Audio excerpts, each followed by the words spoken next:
I'm Janet Carson, the party chair and also a board member at the Geauga County Board of Elections.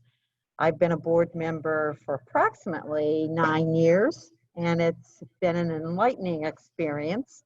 And I can tell you a lot of the things that I did not understand about voting, I understand much more clearly now that I am on the board and I see the nonpartisan process in action. So tonight we're going to hear from our Democratic Board of Elections Director, Peter Zeigler. Pete has been the director here in Geauga for a couple of years. He comes to us from Summit County, where he had a wealth of experience before.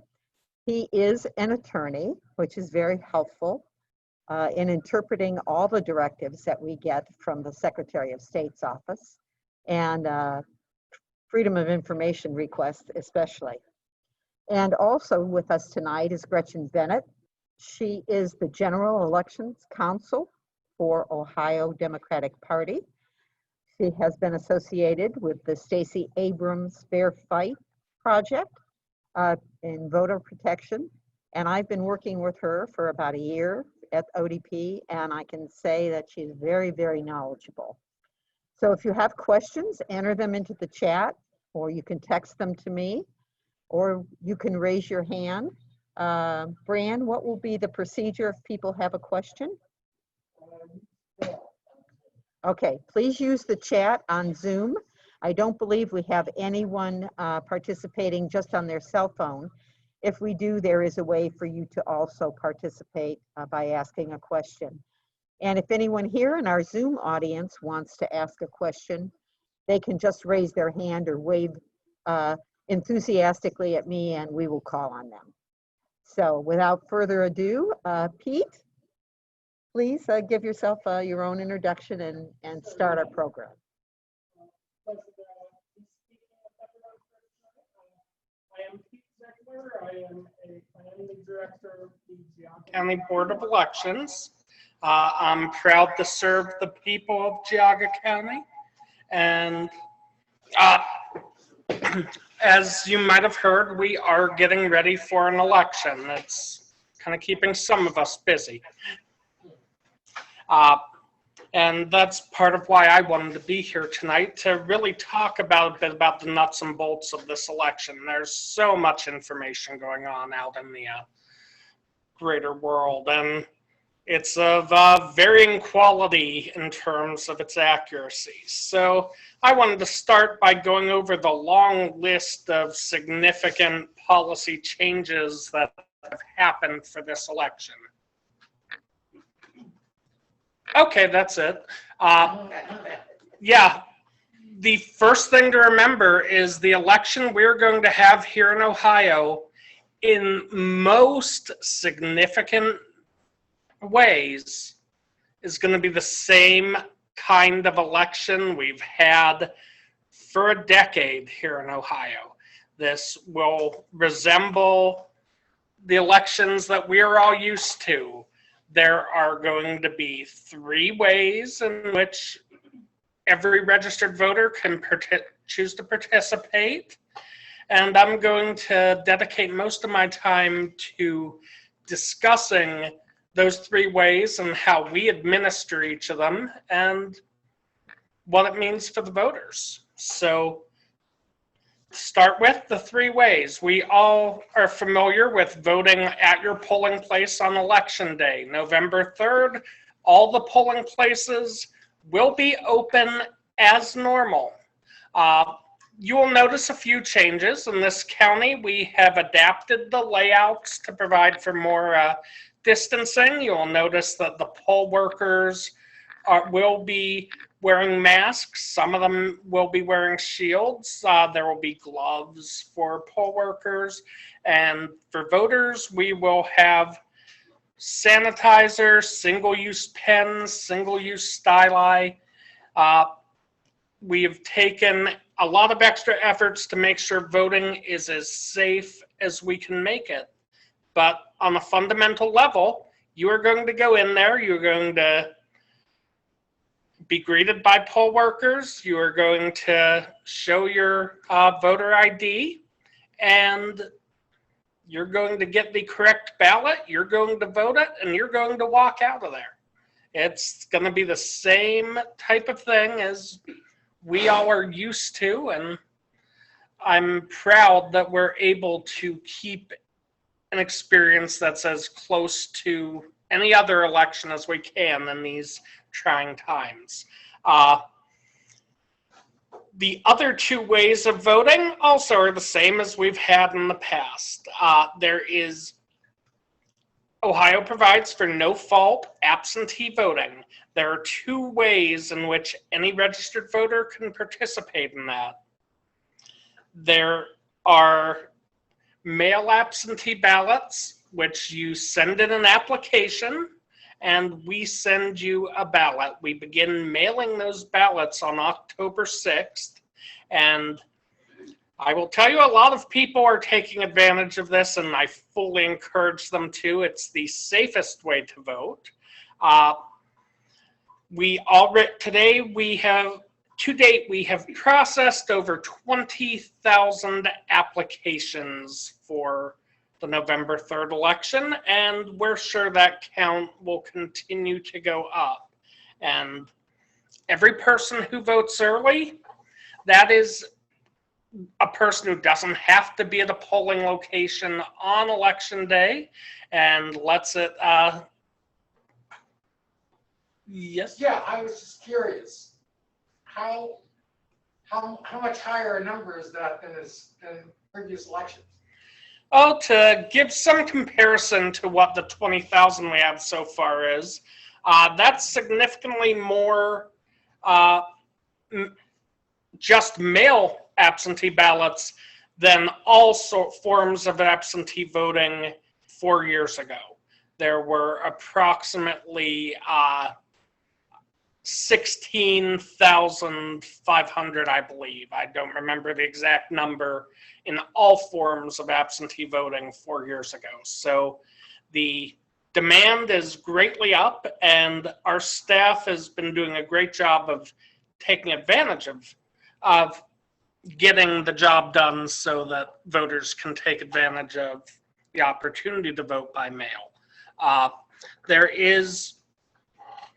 And it creates basically more work because it is a more labor-intensive form of voting, but I am very glad that we are able to offer it. The Ohio law provides for it because it's going to make a much safer experience for those who choose to participate that way, and for those who who vote at the polling locations, because that's 20,000 and sure to be more people who do not need to vote at the polling location on election day, making a safer experience for the voters and the poll workers. That leaves one other way to vote that Ohio provides. Ohio provides early voting in person. Every county's Board of Elections has an early vote center. In Geauga County, that early vote center is the board office, as it is in most counties. Starting on October 6th, the day after the registration deadline, registered voters can come in, and with your legal voter ID, we will get you the correct ballot for where you live, and you will be able to vote it right there and be done with the election. The people who come in on that first day will be the first Ohioans to cast a vote for this November 3rd general election. With all these ways, it leads to questions about how the votes are counted. And one of the concerns we hear, particularly with absentee voting, is, are those ballots counted? When are they counted? How are they counted? Well, in Ohio, the very first results you will see on election night will be the vast majority of the absentee votes cast in this election. We are allowed to begin processing absentee ballots well in advance of election night. They are not tabulated until after the polls close on election night, but immediately after the polls close, we are able to tabulate those results. So any absentee ballots that have returned to the Board of Elections by election day that are legally cast, those are reported first thing. Then, as the results come in from the polling locations and are returned by bipartisan teams to the Board of Elections, those are added to the count as they arrive. So if you have questions about is your absentee ballot going to count, it counts first. Those are the first numbers you'll see on election night. And along the lines of absentee voting, we're getting questions at the board from folks who have applied for absentee ballots and might be a little nervous about doing it. I'll say first off, I have voted absentee ever since I moved to Ohio a decade ago, and I've found it to be very easy and a really efficient way to do it. So if you've applied for an absentee ballot, I highly recommend you stay with the absentee ballot, because once you have requested a ballot, we will be sending you a ballot.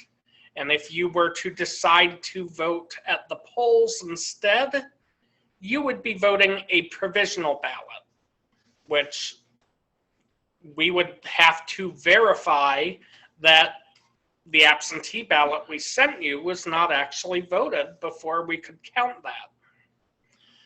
Provisional ballots, as well as absentee ballots that arrive after election day, are not included in the election night count.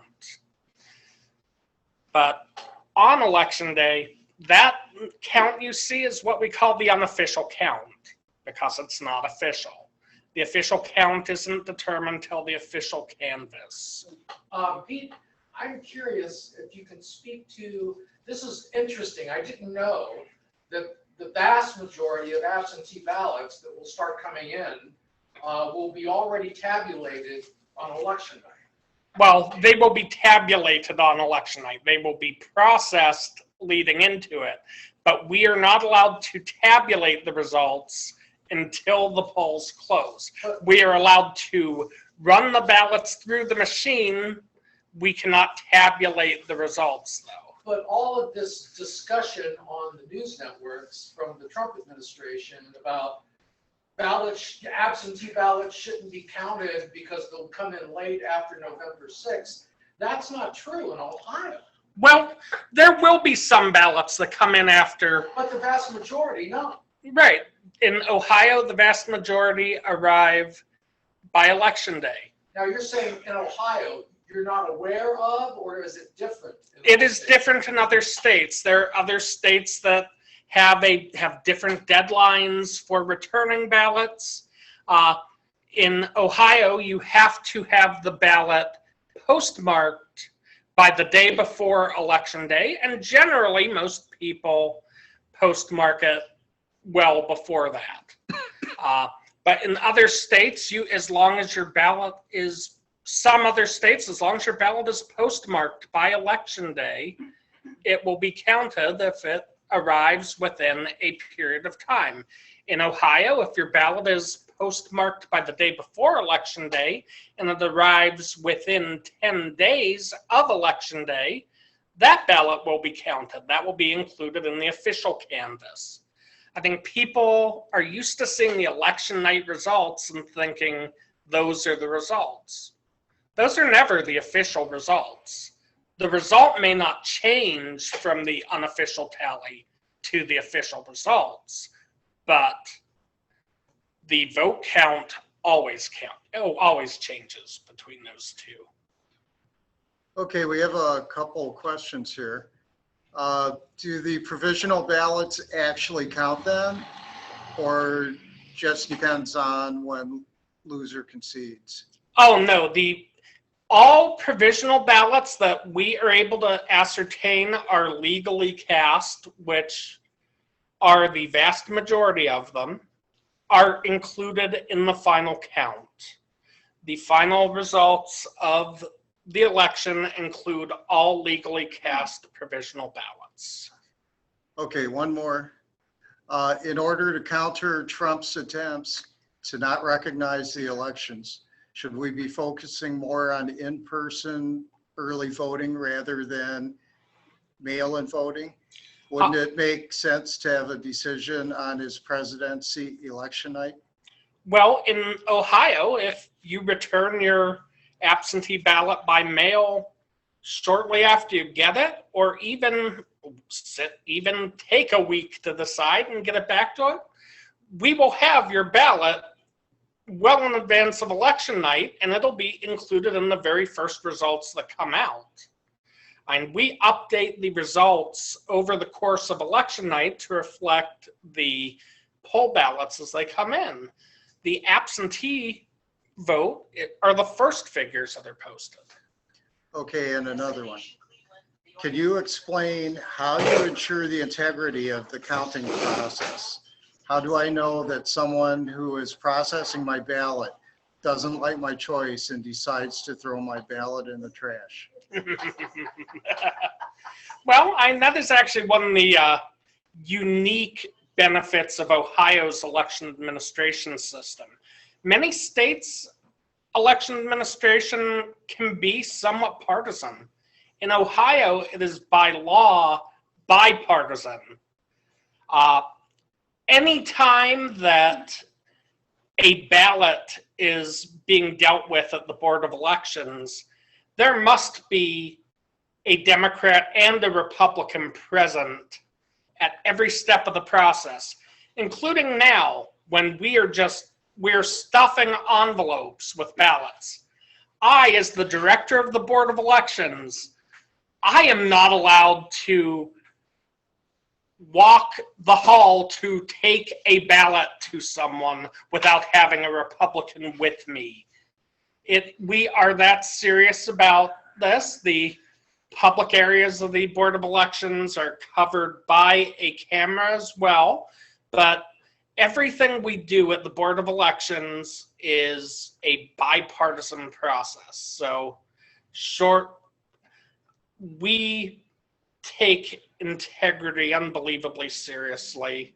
We know how important the right to vote is, and we do not tolerate any attacks on it. So every time a ballot is handled, looked at, processed, there are members of both parties looking out for the interests of all voters. So it's not a partisan issue where someone has the opportunity to just say, I don't like how someone voted. Okay, another one here. When will the drop-off box be available, and will there be more than one? Okay, the drop box at the Geauga County Board of Elections it's available now, but of course ballots aren't out. We are using it to accept absentee applications in the short term, and theoretically an overseas voter could return their ballot in that now. But from the first day ballots go out, we are prepared to accept ballots in the drop box. As far as additional drop boxes, that is the subject of litigation, and I think every board in the state is anxiously awaiting the results of it, and I believe that our next speaker will be going further into detail about the complexities of the litigation. We will be prepared should we be permitted to have more, but as of right now, the directives we have from the Secretary of State only permit one per county, at each county's Board of Elections. Yes. I have a question. The governor, I believe, has extended driver's licenses to be expired to December 1st without having to renew them. Are the board people prepared to accept an expired license? Yes, we have included that in our training classes for poll workers, and there should be notices at the polling locations about that, but we have included that in the training, and we are prepared to accept all licenses that we are legally allowed to accept.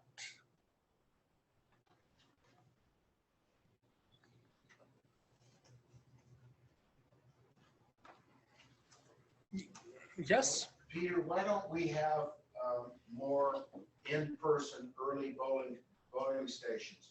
I'd like one in Bainbridge. Again, that is a function of state law.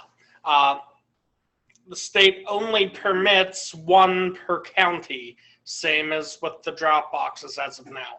Why is that?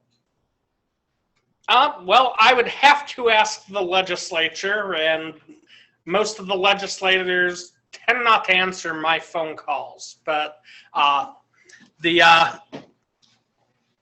there's obviously political benefits to some people to only having one per county, and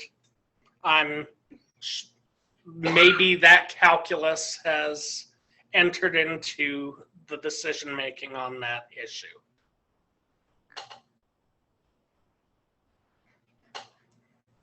You have more presentation?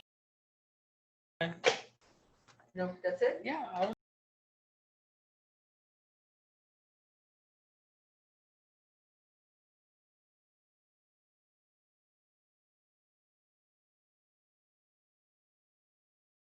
Pete, can you explain the process of filling out a provisional ballot envelope and How handle to handle it it at the polls Okay. so that someone doesn't forget to do something on the provisional ballot envelope and their vote doesn't count? Okay.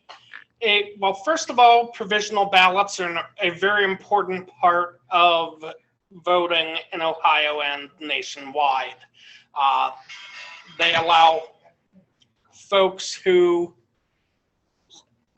eligibility to vote is in any way in question to be able to cast their vote in a way that allows the board to then confirm that they are actually eligible and then be able to have that vote counted.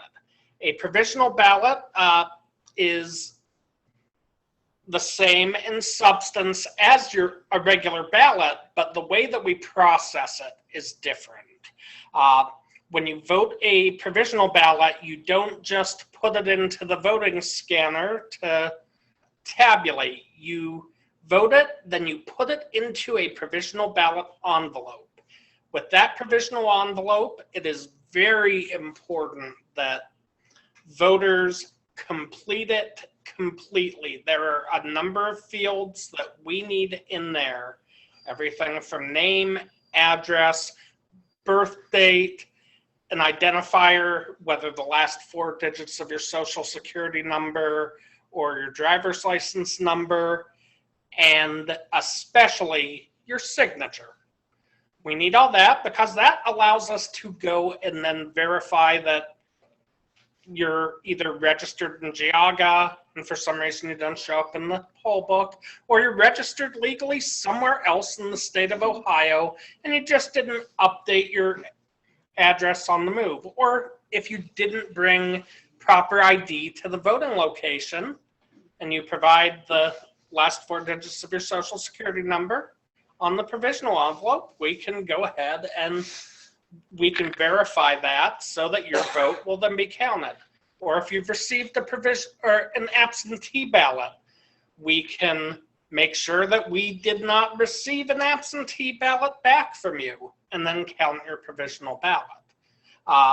but it is critical that your provisional ballot envelope be completed completely. If you have any questions about it, do not be afraid to ask a poll worker. They will tell you what you need to do to make sure that that is filled out completely. And if it's filled out completely, if you are otherwise eligible to cast a vote in that election, your vote will be included in the final canvass, the official canvass. Yes. Pete, I assume the processes that you oversee in Geauga County are uniform across the other 87 counties in the state, or is there some sort of latitude in terms of how you run your shop versus the others? There are differences in administration from county to county, and having worked at multiple counties, I can say that. But in terms of fundamental processes, they are remarkably similar. The way that we fill absentee ballot envelopes is the way other counties fill absentee ballot envelopes. Many of the processes that we deal with in terms of count and logging in and any number of the steps of the process are determined by directive from the Secretary of State. Others are determined by state or even federal law. And as a result, it leads to a great deal of uniformity. The biggest changes from place to place are usually matters of scale. When you're at a big county, you can throw a lot more people at things, but you also have a lot more things to do. When you're processing a couple 100,000 voters over 60,000, or in Vinton County, 8,000. That's Okay, I have a couple questions backed up here. okay. Okay, the Atlantic magazine is reporting that Trump supporters have been planning to circumvent the will of the voters and have state legislatures appoint electoral college members who will vote for Trump regardless of the popular vote. Have you heard any discussion of this? Maybe an answer for Gretchen. Yeah, that would be Okay, an answer for her. I will say we are the Board of Elections. We administer elections. And that is not really an election-related question. all right. Ohio made per county counts of poll workers needed available for counties like Cuyahoga that are thousands short. Will other poll workers from different counties be sent to neighboring counties? As of right now, that would require a change in the state statutes. But I can't imagine that being done in a large process, unfortunately. I think Gretchen, if you have comments, chime in. No. She's muted. Can you unmute Okay. Gretchen, please?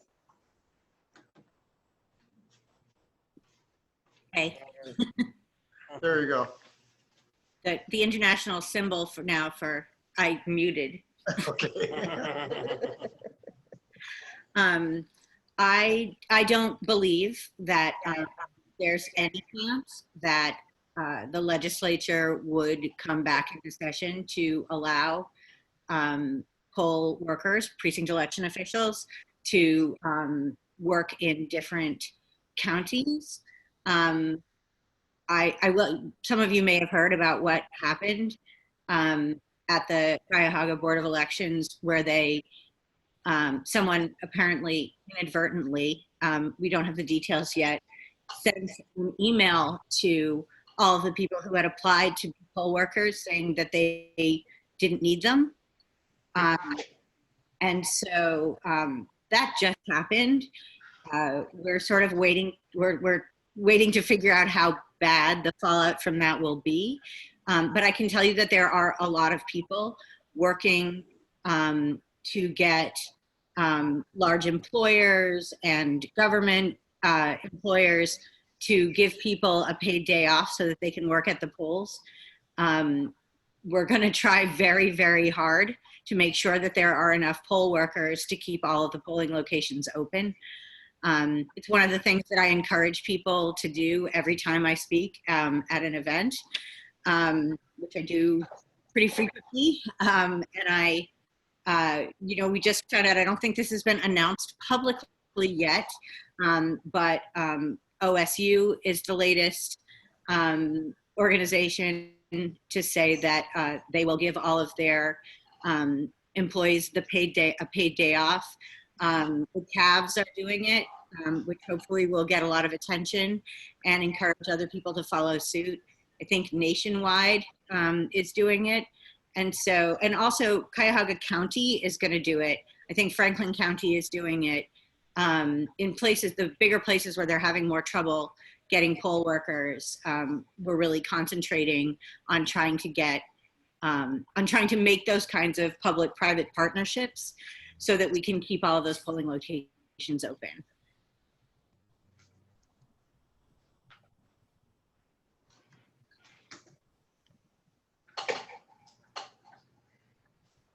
Anything else? Okay, Gretchen, would you like to give a short presentation, please, on your portion of the?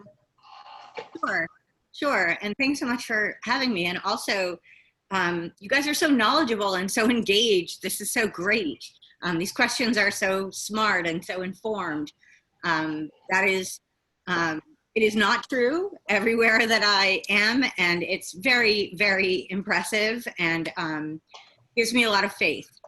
So thank you so much for you're all being so engaged.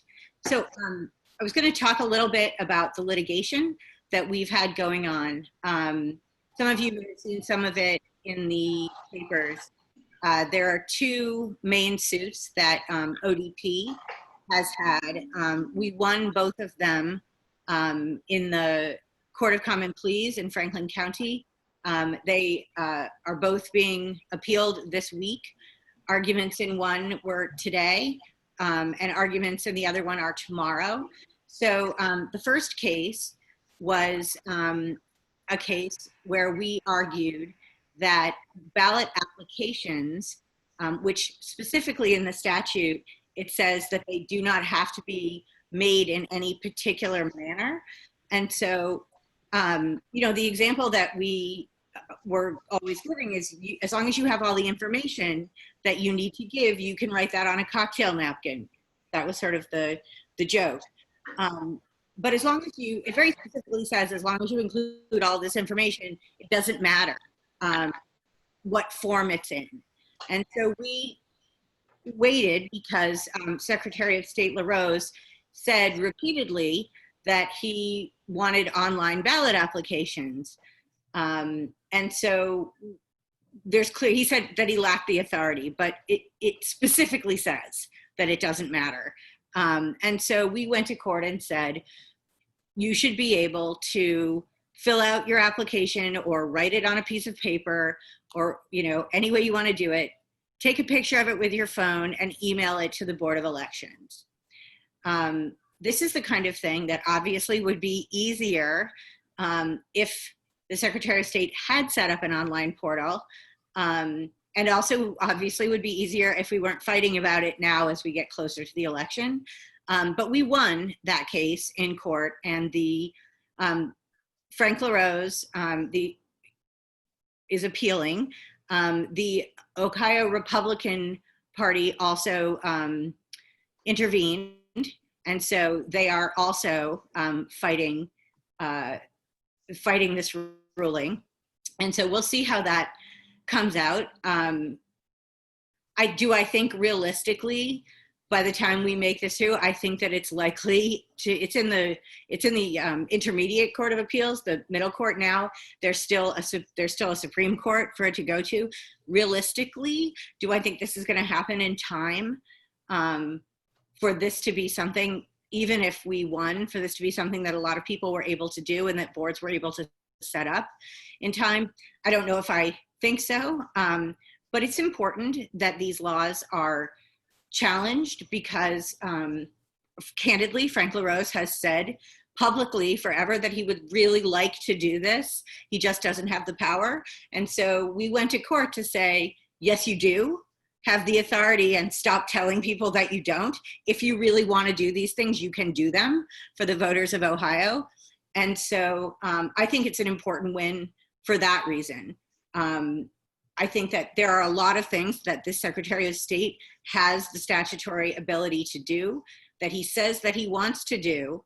But when the court tells him that he can do it, he fights, he appeals. So the second one, which is the Dropbox case. There again, we are arguing that there is nothing in Ohio statutory law that either limits the number of drop boxes, one way or the other, honestly. Our argument is that this is a decision most reasonably made at the county level. The county boards of elections are the people who know their counties. They are the people who are supposed to decide how voting will work best for their people. As I'm sure you all followed, a number of counties have had drop boxes for a decade, right? Or have drop boxes, there have been drop boxes for at least 8 years. And in at least one county, I know that they've had a drop box for 10 years. And so before this primary this year, there was no mention one way or another in Ohio state law of drop boxes. But yet people installed them and used them and nobody complained and they worked fine.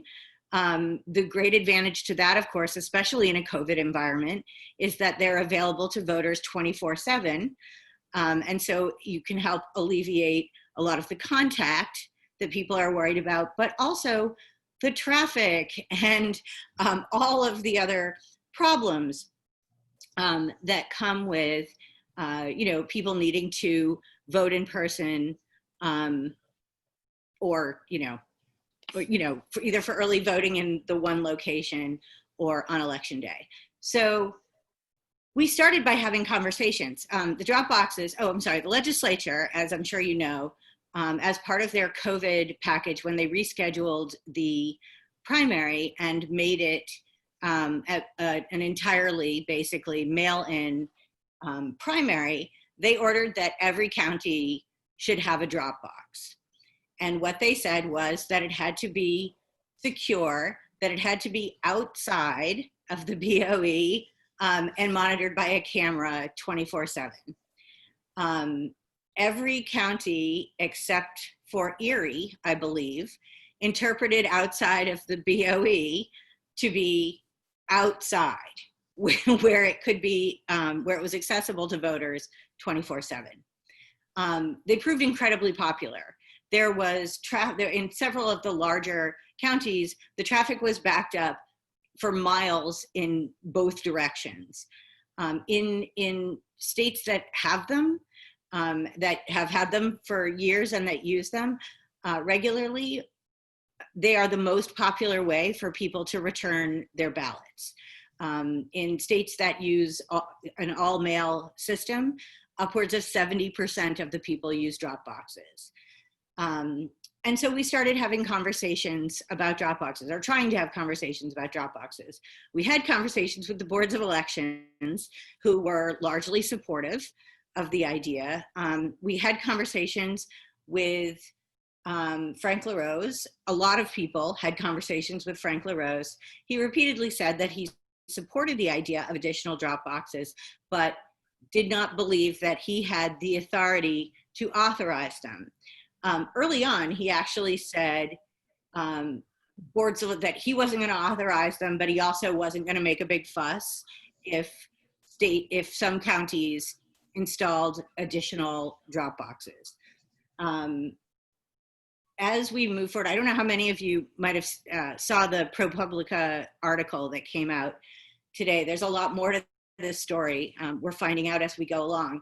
But the bottom line is, while saying repeatedly that he wanted the drop boxes, he was actually working with a very famous sort of voter fraud crackpot on the very issue of drop boxes. Anyway, he said that he said publicly on several occasions that he wanted them. And when a number of nonprofit organizations filed a lawsuit in federal court, his lawyer represented in federal court that he wanted them and that he would abide by the state, abide by the state's ruling if the state court made a ruling saying that it was acceptable, and that it acceptable in the law.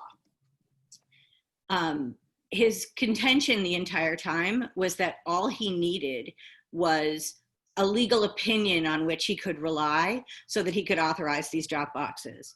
So he asked Attorney General Yost publicly, formally, to give an opinion. 3 weeks later, Attorney General Yost said he was prepared to give the opinion, at which point Frank LaRose withdrew his request. That is the point at which we went to state court. The judge in state court ruled in our favor and said in his ruling, you have, to Frank LaRose, you have represented that all you need is this ruling saying that this should be left up to the counties. So I am giving you this ruling and I trust you will live up to your word. He immediately said through a spokesperson that he was not going to abide by the court's ruling and sent an additional email to the boards of elections telling them that they were still limited to one drop box per county and were not allowed to make any further movements toward additional drop boxes. The judge then put an injunction, which means that he enjoined the directive that told the boards of elections that they were not allowed to have more than one drop box. However, they immediately appealed, and in Ohio, when an appeal like that is filed, it automatically stays the judge's order. And so, so everybody's been in a holding pattern. The appeal has been going on all week this week. The arguments are tomorrow afternoon in the appeals court. I feel fairly good about the argument, but we'll have to see. I mean, it's very, very hard to make something out of nothing, and there definitely is nothing in the Ohio law that limits boards of elections to one drop box or that prescribes where that drop box has to be. Some of you might have seen that Cuyahoga County announced that they were going to send pairs of workers, one Republican and one Democrat, into the libraries to accept ballots in person. They were basically human drop boxes, and they were immediately ordered by the Secretary of State's office not to do that. And so this has been, the Dropbox saga has been a big series of ups and downs since April. I'm pretty excited for tomorrow. I know that a lot of boards of elections are sort of waiting and hoping that they'll still have time to do something with this. And I am also hoping that, because in this pandemic, it is definitely the safest, best option for people who are uncomfortable with the mail. So one of the things that I have also been asked to talk about, one of the things that I think boards of elections have been expressing a lot of concern to me about is that they have been told that if people refuse to wear masks, or if they come head to toe in Trump gear, or even if they come with a MAGA hat on, if they refuse to put on a mask, if they refuse to take off the hat, although this is contrary to the law, the Secretary of State's office is saying there's nothing you can do. You just have to vote them, just let them vote. And in a way, it's hard to address that because what we don't want are big scenes at the boards of elections. Anything that disrupts the election is suppressive to the votes. People are nervous about voting in person. They're nervous about coming in contact with people not wearing masks.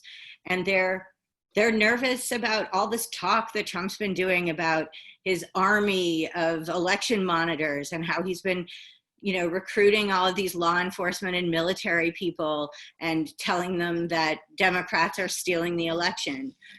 So anything that causes a commotion is bad for voting.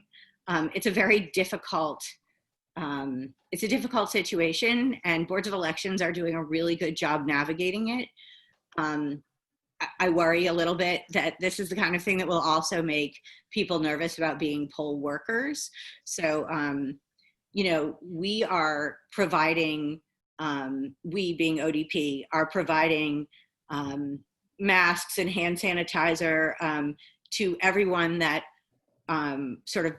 basically everyone who asks for it, everyone who was recruited through us to be a poll worker, everyone who is part of our poll observer program that will be going on at the boards of elections. I'm sorry, I'm reading the, so a couple of things, sorry, also that Janet asked me to mention. We do have an election protection program.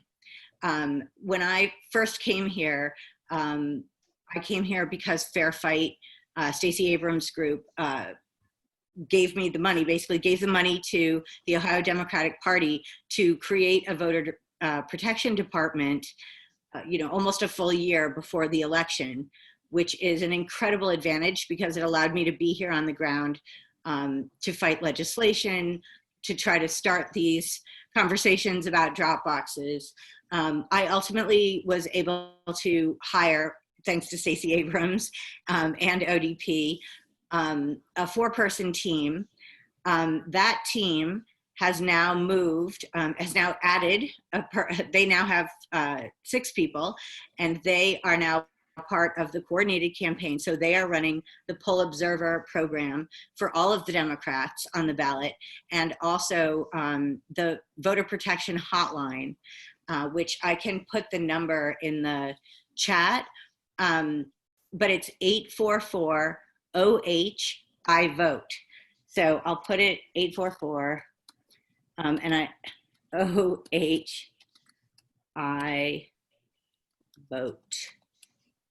Yes. And that has been operational since September 1st. We have people who are trained, who are answering those lines and helping people who have questions about voting. We are also tracking all of the incidents and questions that come in so that we can see trends. We have attorneys that review those questions multiple times a day to make sure that people are getting the right answers. If somebody isn't sure of the answer, there are supervising attorneys that they can call on to make sure that they're giving the right information. Additionally, they are recruiting poll observers to cover all of the sort of, as many precincts as possible, actually. There's a, sort of complicated data program that comes up with the polling locations that are most likely to be most vulnerable. And so they are recruiting and training poll observers who will report to a regional boiler room staffed by local attorneys. And if it becomes a bigger incident, to a statewide boiler room staffed by election attorneys. This is all in conjunction with the Biden campaign and with all of the other Democratic campaigns. And so there's an opportunity if people would like to volunteer for that. There's an opportunity if people are interested in volunteering for the hotline. The hotline is entirely virtual. And so that is something that you can do from home. You would have a training, you have a manual. The answers to all of the questions should be in the manual. You can always call on a supervising attorney if you don't know. But I would encourage people to volunteer for either of those if they are interested in voter protection in this election. Is there anything else that people would like to hear about? Does anyone have any questions? Oh, I'm sorry. Gretchen, I have a question.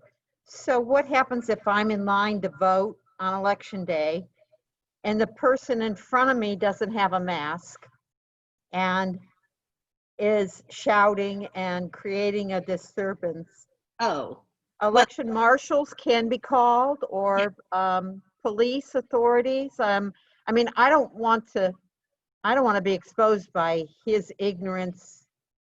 Obviously, we have to let him vote, but curbside voting, what are the other options? right. So this is something that we've all been debating. And there are a lot of things that are being discussed among the boards of elections.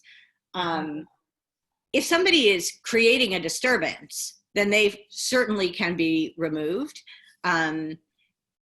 If they're, shouting or any of that, the bigger problem, I think, is somebody who's refusing to social distance, who just isn't wearing a mask.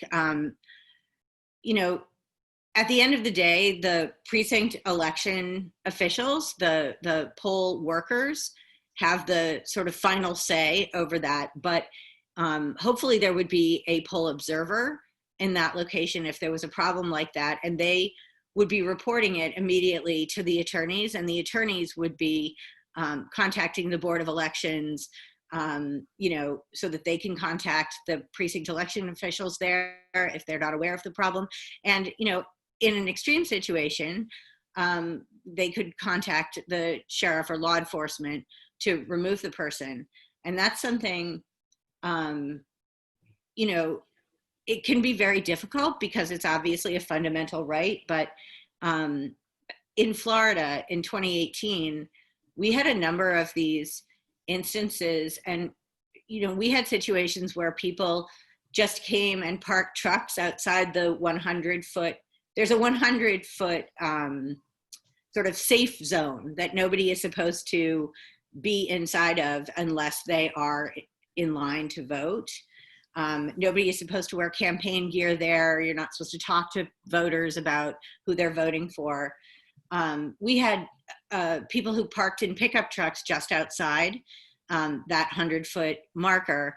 They had trucks that were covered with Trump signs, and they had guns, big visible guns.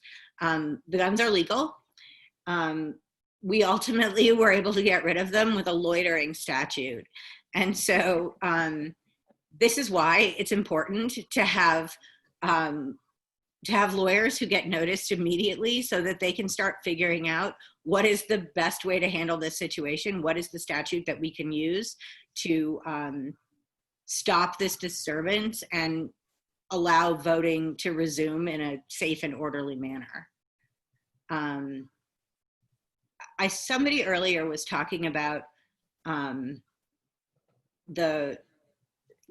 being worried about the election, the counting.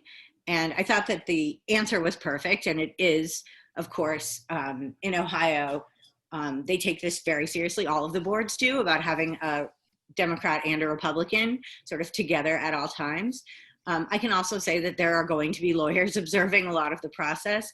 I think this is going to be one of the best monitored elections in our history, which is part of why the rhetoric is so crazy.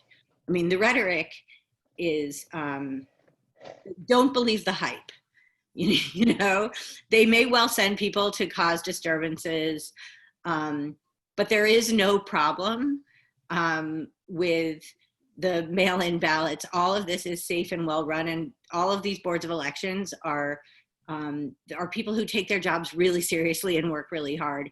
And so I worry more that there's so much misinformation out there that it actually will confuse people. I mean, we had a lot of people ask tonight about if they'd requested a ballot and then they changed their mind and they want to go and vote in person. And so it's really important to note that most of the time that people say that they want to do that, it's because they're misunderstanding, and they think that in Ohio, their vote will be counted faster if they vote in person. But if you've already requested a ballot, you're actually causing the opposite. Because if you've already requested a ballot, then you'll end up voting a provisional ballot, and it won't be counted on election night. And so really, I mean, I'm really encouraging people, either put your ballot in the mail, ideally no later than October 20th. I think that's a good goal. Or take it and drop it off at the drop box. Or if you really want to vote in person, vote early in person. Are there questions that I don't know? Gretchen, my name is Steve, and I'm going to put you on the spot just to maybe give me some peace of mind. Okay. I think it was remarkable today that a unanimous bipartisan vote by the Senate said there'll be a peaceful transfer of power regardless of who wins the election. I think that's unprecedented that the Senate had to do something like that. Tonight, you've convinced me that in Ohio, we'll have a fair and free election. How confident are you in the other 49 states that this will be a fair and free election? I can tell you that I am worried about Pennsylvania. I am worried about Pennsylvania because I am alarmed by the reports that Republicans there were willing to even entertain the conversations that somebody was referring to in the chat earlier about the possibility of a Republican-held legislature substituting electors that don't represent the way the people of that state voted. As a native of Pennsylvania, I'm not the least bit surprised. The Republican state legislature in the past has allocating electors by congressional district, and every Bureau of Elections is basically governed by the county commissioners, and the vast majority of counties in Pennsylvania are controlled by the Republicans. Matt Stout has asked about bad faith electors shot down by the Supreme Court. Here's the problem that we potentially, I mean, this is so crazy that if I hadn't lived through the past few years, any other time in my life, and I have been doing this for a long time, I would have told you that this whole idea of the legislature substituting electors was so far outside the bounds of anything that could happen in our American democratic republic. But having lived through the last few years, I realized that my idea of what is outside the bounds is not everyone's. I will say that one of the things I'm looking at, I think we're going to be okay in Ohio. But one of the things that I'm looking at right now is what are the actual options for that? I think that what you would end up with are two sets of electors. And I believe that statutorily, and I just started thinking about this today, honestly, so I may not have a perfect interpretation, but I believe that I think there's federal statute that requires that the electors be chosen on November 3rd, on the date of the election. And so that would be tricky. It would be a tricky thing for a state legislature, especially one where all the votes weren't counted yet, to appoint their own electors. Because I don't think the electors are chosen until after the election results are certified. Yeah, that's a safe harbor date in the federal law. Right. Okay, so this is a little bit in the weeds, and I just started reading these statutes, so I probably shouldn't go on about it because there'll be things that I'm not there are definitely nuances, and I will say that there's sort of a famous West Wing quote for those of you who watch The West Wing, where they're talking about these statutes and they're talking about how vague they are and how non-specific they are. And, you know, Toby says something like, because the transfer of power is definitely where you want to be vague. I think there'll be a lot of lawyers crawling through these statutes over the next few weeks. Right. I do know that there was a case where in 16 several electors did not cast their ballots as they were required by their state laws. And the case went all the way to the Supreme Court, and it was decided that they are required and bound to cast their ballots according to the way the delegates are, their delegate state laws are. So, but the idea, not sure that they could appoint people that aren't already elected as delegates. they can change the state laws. I mean, that's the whole problem, right? Is That's thing. Yeah, all the Supreme Court found was that the state laws bind, where there are state laws that bind electors, those laws are legal. Okay, great. Right.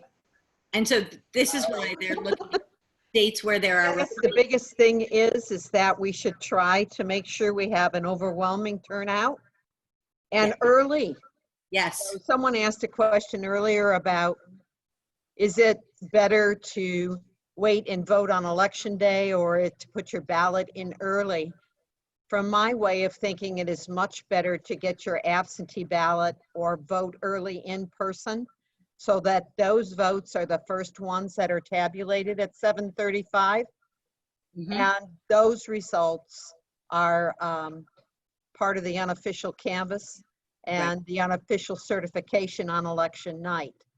So anything can happen at the polls, but those ballots will already be baked in the cake, so to speak. And as somebody who serves on the board, and we count those ballots and watch the process of them being run through the machines, I have confidence that every ballot that is received by 7:30 on election day will be counted at the Board of Elections. Yes. I think that's the number one thing. There are two things that I try to make sure that I tell everyone.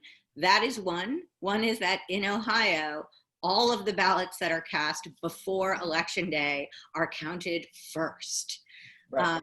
And the other one is that on ballot applications, overall, that we're seeing in the state, the most common mistake that we're seeing has to do with the date of birth. People either don't put it in or they put in the date that they are filling it out.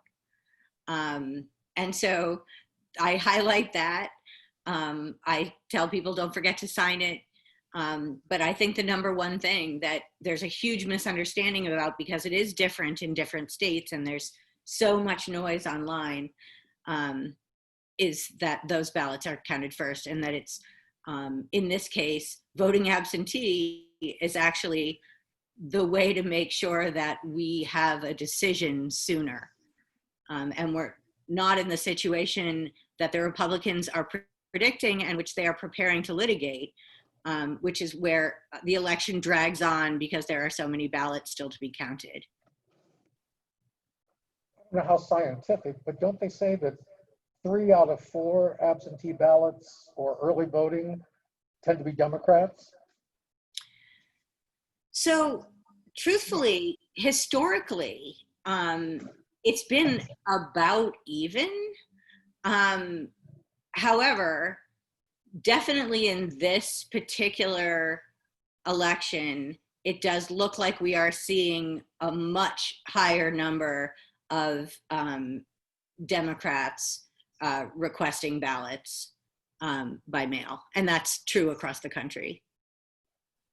So I can say in Geauga County, as of close of business today, we had 20,000 and some odd ballots, applications registered on the computer and ready to be processed and mailed out on October 6th.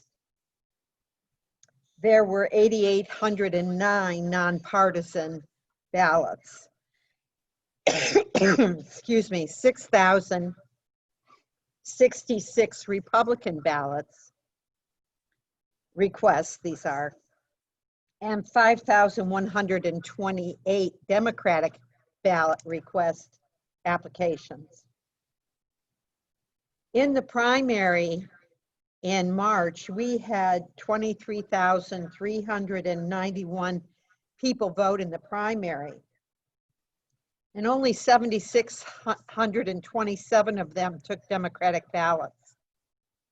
So we're just a few thousand ballots short of having every Democrat in the county, registered Democrat in the county, request an absentee ballot. Whereas the Republicans have almost 15,000 registered Republicans. So they're way behind us in percentages and numbers, even though the numbers are fairly close. Interesting. It is. Question? Has there been an uptick in registration? Are we getting substantially higher numbers of people registered? Actually, the numbers haven't been as overwhelming as I'd have imagined. I think a lot of that comes out of the primary. There was a lot of registration before the primary was postponed. And then a number of people who thought they could still register, they were too late for the primary, but they got their registrations in. That's in this county. Other counties, there have been bigger surges, but in Geauga, it's actually been relatively moderate. Part of that's just due to the fact that so many people here are registered.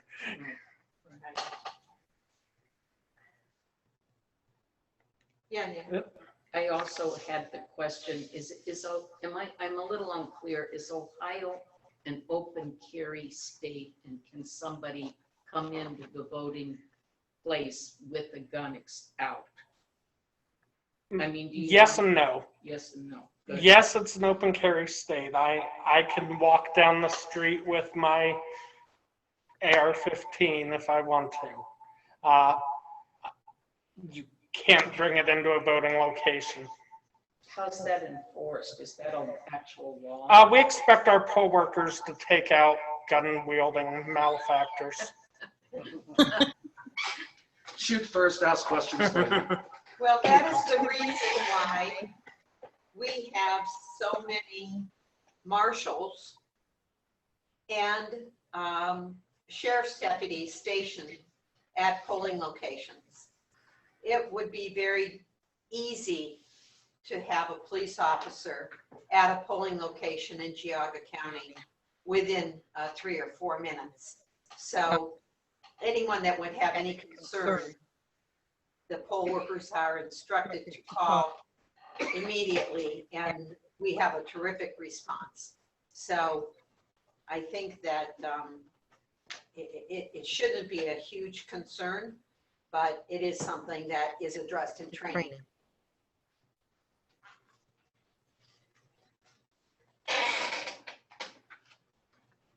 Oh, shoot.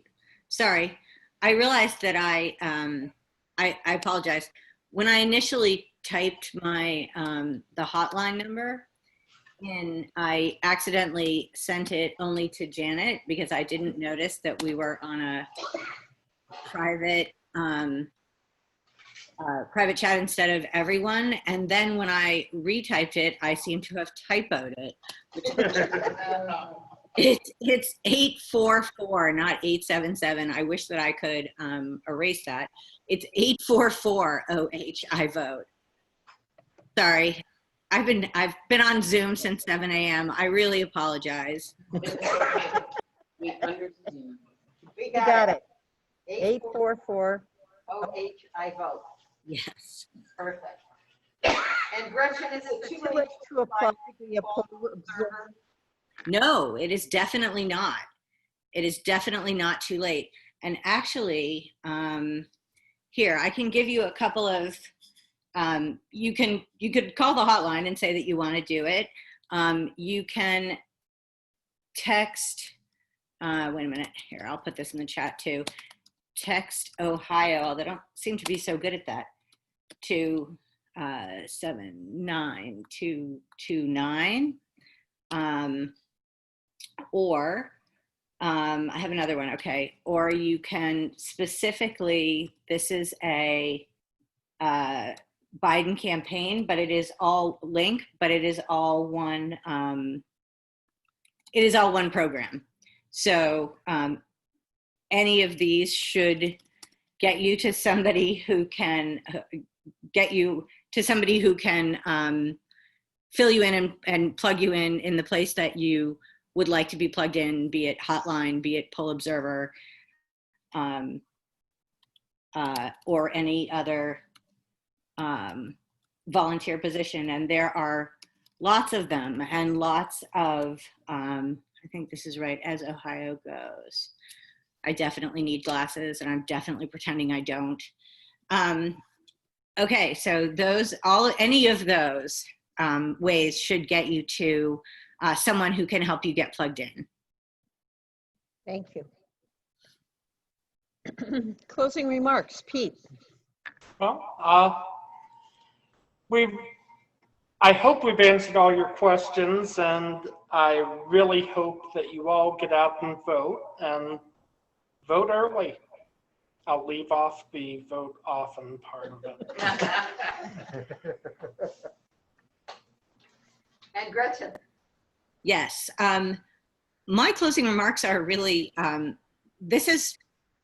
although I was a little tired, this has really been great for me because it's so encouraging to see people so engaged.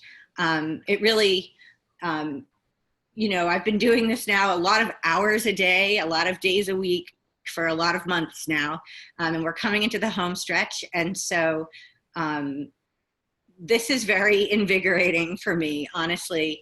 Thank you all for really knowing your stuff and caring so much and being so invested. I am always reachable through Janet. She knows how to get me, or call our hotline if you have questions. Really, and just, I would also encourage you to vote early. Thank you. Any other questions before we sign off and let you get back to your nightly? Wine and whatever. Thanks for joining us tonight. Thank you very much. We appreciate our panelists. We appreciate our wonderful audience and questions. And we hope that we cleared up some voting issues and election issues for you in our Zoom meeting of Voting 101. Thank you. Have a good evening.